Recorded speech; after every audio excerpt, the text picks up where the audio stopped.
Ni usiku wa kipekee uliogusa mioyo ya wengi kata Buembe, manispaa ya Bukoba, ambapo vijana, wazee, viongozi na wadau mbalimbali walikutana katika tukio lililobeba ujumbe mzito wa kurejesha thamani ya mila na desturi za Kiaya. Kupitia tamasha hilo lilopewa jina la Buembe Asili Dinner Party 2026 lililoandaliwa na mwenyekiti wa umoja wa vijana wa Chama cha Mapinduzi kata Buembe, kijana Emily Kajelelo, washiriki walipata fursa ya kurudi nyuma na kuishi maisha ya asili, kuanzia mapambo ya jadi, mavazi ya asili, burudani za kienyeji hadi matumizi ya lugha ya Kiaya iliyotawala tukio zima. Chakula nacho akikubaki nyuma, ambapo kilipikwa na kuliwa kwa mtindo wa asili, hali iliongeza ladha ya kipekee na kuamsha kumbukumbu za enzi za mababu. Akieleza kiini cha kuandaa tamasha hilo, mwenyekiti wa UVCCM kata Buembe alisema, kwa nini tumefanya haya mambo?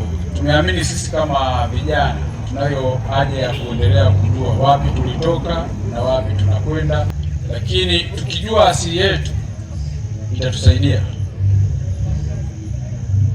Tumekuwa sisi labda tukipenda kujiita kwamba ni vijana wa kileo, lakini sasa kijana wa kileo ambaye hajui wapi alitoka, yani ambaye hajui wazazi wake, sasa na kijana aliyekufa. Yani kama hujui asili yako ulitoka wapi na unaenda wapi, mimi sina imani kama wewe unatakiwa kuitwa kijana wa kileo. Kwa hiyo sisi tumefanya hivi kuenzi asili zetu. Leo hii ndio maana mtaona, mbali na kwamba sasa kwa hatua ya kwanza tumekaa kwenye viti, ndio maana unaona kuna carpet ya asili hapa mezani, unaona kuna maua ya asili kabisa ya kizamani, lakini maua matunda. Kwa hiyo nitamani mheshimiwa mgeni rasmi ungekuwa ushaanza kujimungunya taratibu.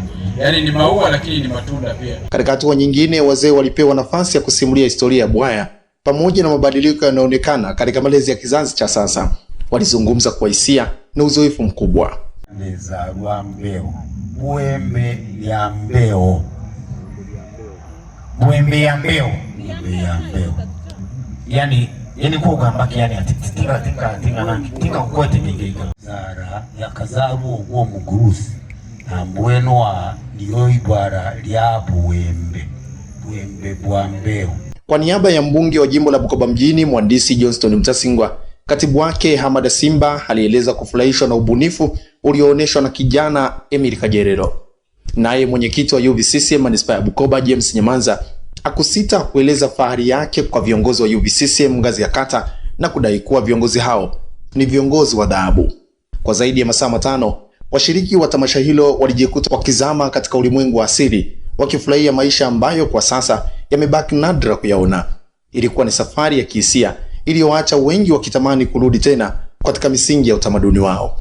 Hakika Buembe Asili Dinner Party 2026 si tu tukio la kawaida, bali ni mwamko wa kurejesha thamani ya mila na desturi katika kizazi cha sasa. Kongole kwa kijana Emily Kajelelo umeonyesha wazi kuwa vijana wakiaminiwa na kupewa nafasi wanaweza kuleta mabadiliko makubwa yenye tija kwa jamii. Mimi ni Arnold Kailembo. Usahau kubonyeza neno subscribe, like, kushare na comment.